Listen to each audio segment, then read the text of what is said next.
L'histoire d'aujourd'hui nous fait voyager dans l'espace et le temps. Bienvenue à Newcastle, en Angleterre, au cours de l'année 1968. L'époque est différente. La pauvreté est monnaie courante et le contexte social plutôt bas. Les parents, moins méfiants, laissent leurs enfants vagabonder dans les rues jusqu'au coucher du soleil. Du moins, c'était le cas, jusqu'à ce que le corps d'un petit garçon de 4 ans ne soit retrouvé étranglé dans une maison abandonnée. Il s'appelait Martin Brown et était parti jouer avec des copains. Les gens du coin auraient alors pu croire à l'acte d'un vagabond ou à un accident, si 9 semaines plus tard, un nouveau corps, cette fois-ci mutilé, n'était retrouvé à son tour dans un champ. Le jeune Brian O., âgé de 3 ans, fut retrouvé étranglé, portant sur lui de multiples blessures réalisées avec la lame d'un rasoir, notamment la lettre M, gravée à même sa peau au niveau de son ventre. L'horreur saisit alors Newcastle, encore loin de se douter que derrière ces atrocités se cache une jeune fille au visage d'ange, qui sera renommée par la presse l'enfant démoniaque. Bonjour à tous et bienvenue sur cette chaîne. Nous abordons aujourd'hui l'histoire controversée de Mary Flora Bell, l'enfant tueuse de Newcastle.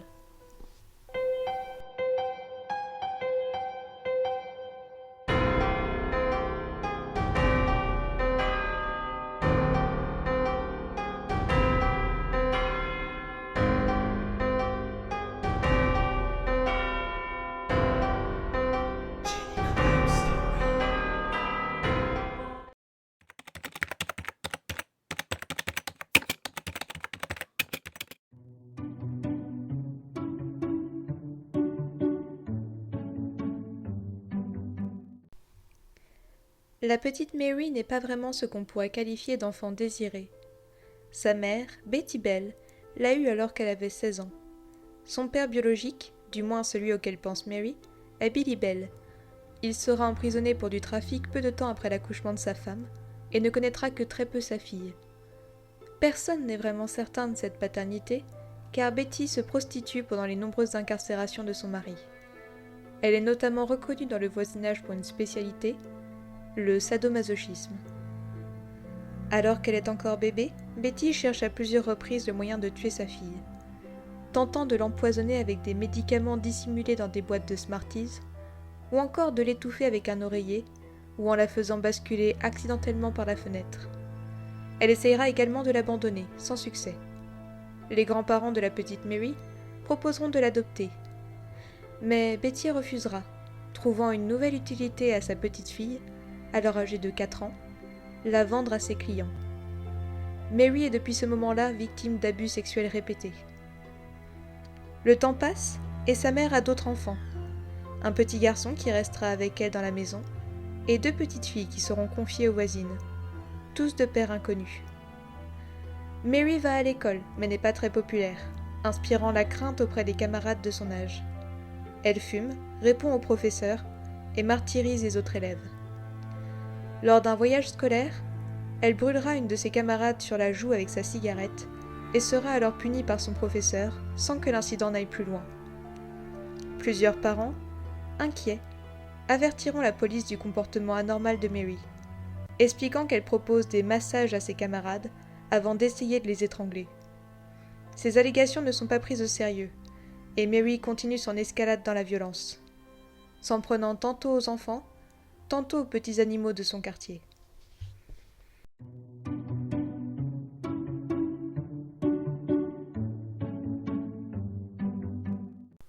Norma Joyce Bell rencontre Mary à l'école. Norma est un peu plus vieille puisqu'elle a 13 ans lorsque Mary est âgée de 10 ans.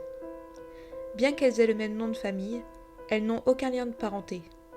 Norma est une jeune fille souffrant d'un léger retard mental. Elle se laisse facilement manipuler par sa nouvelle amie et la suit dans tous ses jeux. Au cours de l'année 1968, les 2 jeunes filles passent de plus en plus de temps ensemble, étant la seule amie l'une pour l'autre, rejetée par les autres enfants. Un jour, alors que les 2 fillettes jouaient ensemble dans le salon de Norma, son père surprit Mary en train d'étrangler sa fille. Il lui colla une gifle, la renvoyant chez elle, mais il pensa par la suite qu'il ne s'agissait que de chamailleries d'enfants, et l'incident fut oublié.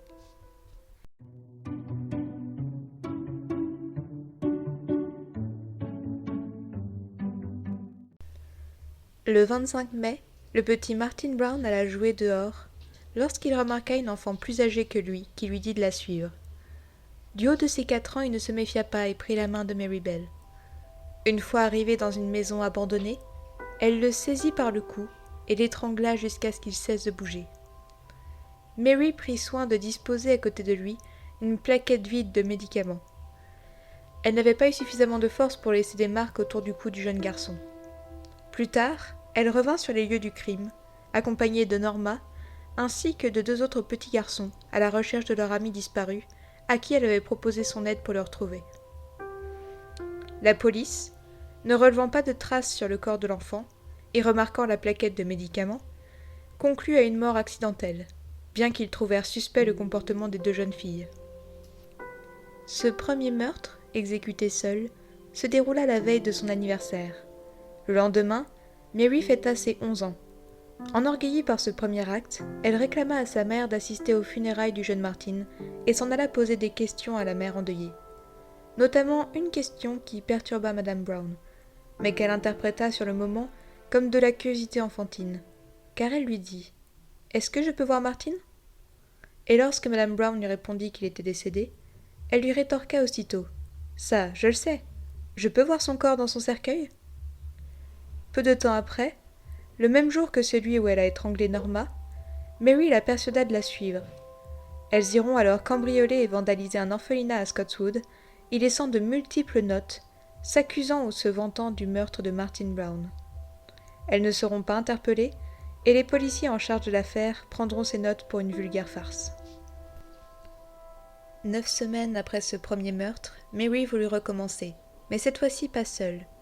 Norma et elle kidnappèrent un second petit garçon, le jeune Brian O, âgé de 3 ans. Mary l'étrangla à mort, mais cette fois-ci elle ne s'en contenta pas et se mit à mutiler le corps du jeune garçon avec une lame de rasoir et l'aide de son ami. Elles s'acharnèrent surtout sur les parties génitales de Brian. Mary revint par la suite sur les lieux du crime et grava un N sur le ventre de Brian. Mais Norma revint elle aussi, changer ce N en M, ayant certainement compris l'intention accusatrice de Mary. Une fois de plus, Mary voulut être présente lors de la découverte du corps. Elle tenta d'attirer le petit frère de Brian, mais ça ne fonctionna pas. Le corps ne fut trouvé que le lendemain, par des passants. La police, cette fois-ci, ne put se résoudre à croire à un second accident et se mit à enquêter en interrogeant les enfants du voisinage. Lorsqu'ils interpellèrent Norma, elle raconta tout.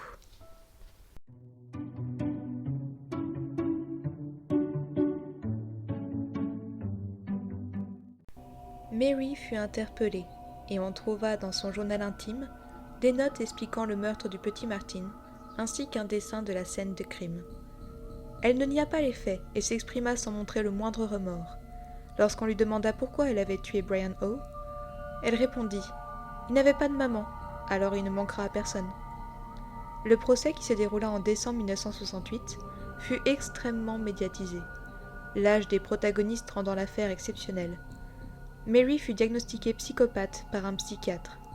Elle apparut au tribunal, souriante, habillée d'une robe jaune, et répondit honnêtement aux questions sur les meurtres. Elle se garda toutefois de parler de sa mère, et celle-ci la dévisagea tout le long du procès d'un œil mauvais. Mary n'avouera que 35 ans plus tard à une journaliste qui rédigera l'histoire de sa jeune vie dans Une si jolie petite fille, les abus qu'elle subissait dans le cercle familial depuis toute petite. Le verdict mit peu de temps à tomber, et Mary fut condamnée à la prison à vie. Mais étant donné son jeune âge, elle fut enfermée dans une maison de redressement. Elle était la seule jeune fille à y être enfermée et devait donc être isolée des garçons. Pourtant, elle confiera plus tard à Gita Cheneri s'y être sentie beaucoup mieux que chez sa mère. Quant à Norma, elle fut acquittée, jugée irresponsable des crimes qui pesaient sur elle et semblaient la dépasser. À l'âge de 22 ans, Mary Bell ne fut plus considérée comme une menace et fut donc libérée et reçut une nouvelle identité.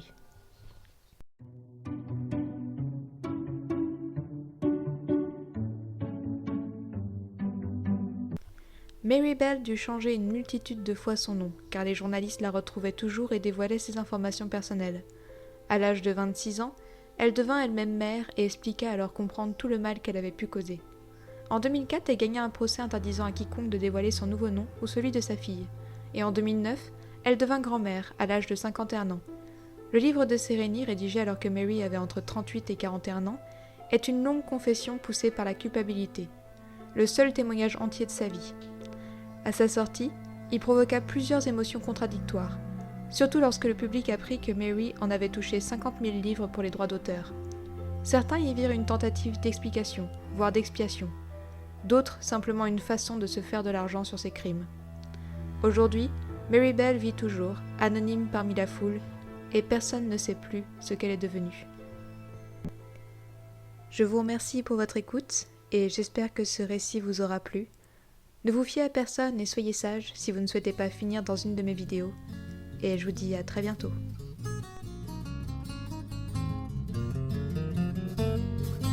In 1968, 11-year-old girl named Mary Bell killed 4-year-old Martin Brown. 2 months later with Brian Howe. Mary Bell, the child from hell. Where are you now? Are you doing well?